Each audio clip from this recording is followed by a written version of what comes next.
Shri Manoj thank you Tiwari sir. जी। महोदय, मैं जब आज आ रहा था संसद में तो हमें एक दिल्ली के व्यक्ति मिले, बोले जरा जाके भैया बताना मुझे कि जो व्यक्ति लगातार सबको चोर कहता रहा, आज उसी को सही ठहराने कैसे लोग बैठे हैं। मैं छोड़ देता हूं, लेकिन एक बात सदन को ध्यान रहे अध्यक्ष जी कि दिल्ली के मुख्यमंत्री पद पे जो आज व्यक्ति बैठा है वो पहला मुख्यमंत्री नहीं है, वो 5वां मुख्यमंत्री है। इनके पहले शीला दीक्षित जी बैठी थी, उनके पहले सुषमा स्वराज जी बैठी थी, उनके पहले साहिब सिंह वर्मा जी बैठे थे और पहले मुख्यमंत्री मदन लाल खुराना जी थे। कभी भी इस तरह का संकट दिल्ली में नहीं आया था जो आज आया है।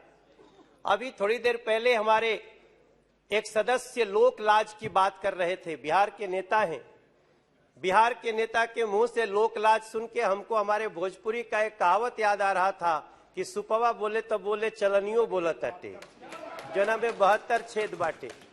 फिर भी सभापति महोदय, हम भी चुन के आए हैं। हमारे साथियों ने कई बार कहा वो चुन के आए हैं, चुन के आए हैं, चुन के आए हैं। हम भी चुन के आए हैं, 2-2 बार चुन के आए हैं। और यही नहीं, हम निगम में भी चुन के आए हैं और ये सभी चुन के आए हैं जो ये कानून बनाने वाले लोग हैं। लेकिन पता नहीं क्यों उनको अपने ही कानून बनाने की क्षमता योग्यता पर संदेह हो गया है। कोई बात नहीं, डिसाइड करेगी देश की जनता। जब कोविड आया था तो याद करिए क्या हुआ था। देश के गृह मंत्री अमित शाह जी सड़कों पे थे।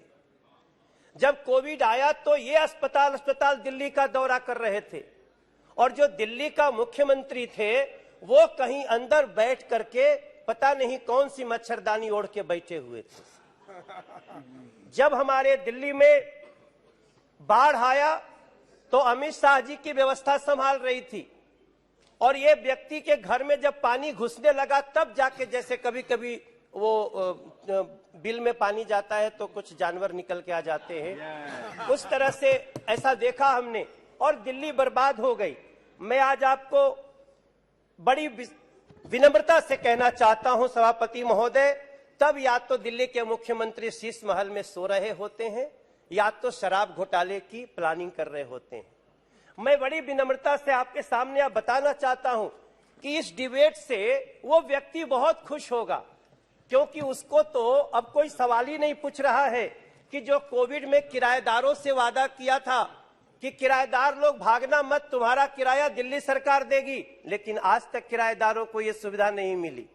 यहाँ के लोग पूछ रहे हैं, हमारे साथियों ने भी कहा यमुना गंदी कैसे हो गई, डीटीसी घोटाला कैसे हो गया, यहाँ पीएम आवास योजना क्यों नहीं चालू है, यहाँ पे आयुष्मान योजना क्यों दिल्ली में बंद हो गई, यहाँ बुजुर्गों का पेंशन क्यों बंद है, यहाँ जल बोर्ड घोटाला क्यों हो गया, यहाँ गरीबों का राशन कार्ड क्यों नहीं 9 साल से बन रहा है।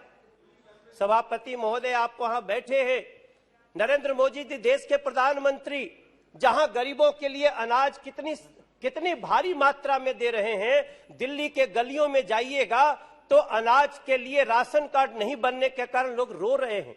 और आज जब मैं बात कर रहा हूं, कल शाम को दिल्ली के मुख्यमंत्री को पब्लिक ने पकड़ लिया।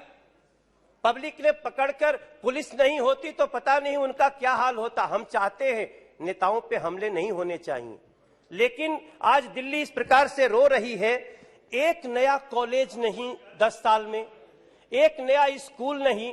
ये सवाल अब पूछे तो कौन पूछे। झुग्गी वासियों को घर देने का वादा था दिल्ली मुख्यमंत्री का, देना पड़ रहा है देश के प्रधानमंत्री जी को। अभी 3025 लोगों को दिया। कई हमारे साथियों ने पूछा अध्यादेश क्यों आया। आप याद करिए 11 मई को जब सुप्रीम कोर्ट का निर्णय आया तो दूसरे दिन जिस व्यक्ति के ऊपर शराब घोटाले का आरोप है, जो व्यक्ति फोन पे कहा है कि ये व्यक्ति मेरा खास है, इसको 100 करोड़ रुपया दे देना, वो जो मुख्यमंत्री पद पे बैठे हैं।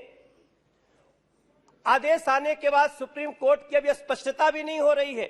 सुप्रीम कोर्ट, जैसा हमारे कई साथियों ने बताया कि सुप्रीम कोर्ट ने स्वयं कहा कि स्पष्टता को बनाए रखने के लिए यह सदन कानून बना सकता है। उसके बाद भी बिना उस पैरा को पढ़े हुए, पैरा 95 को, इन्होंने तुरंत सवेरे किस अधिकारी का ट्रांसफर किया, जो विजिलेंस ऑफिसर था। मेरे विद्वान साथियों, आप भी सोचो, आप किसका समर्थन कर रहे हैं।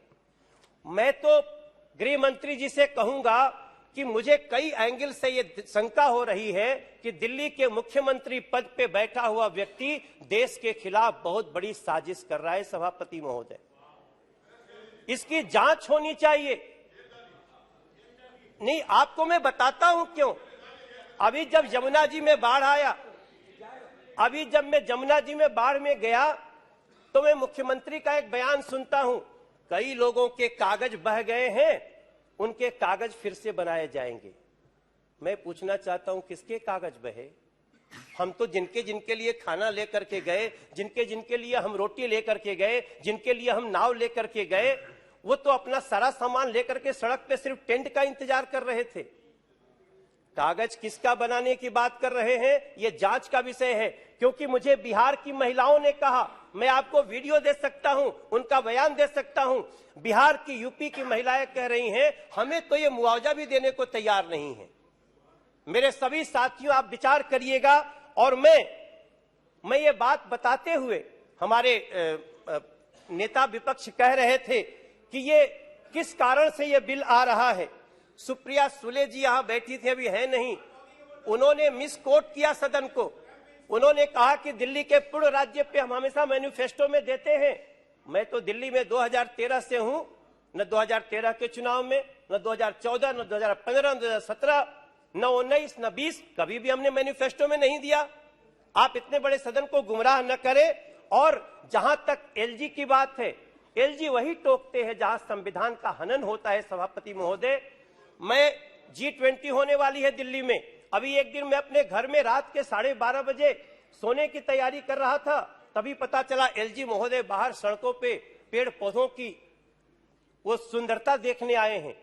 मैं हैरान था, मैं घर से बाहर निकला और उस समय दिल्ली का मुख्यमंत्री अपने शीश महल में सोए हुए हैं।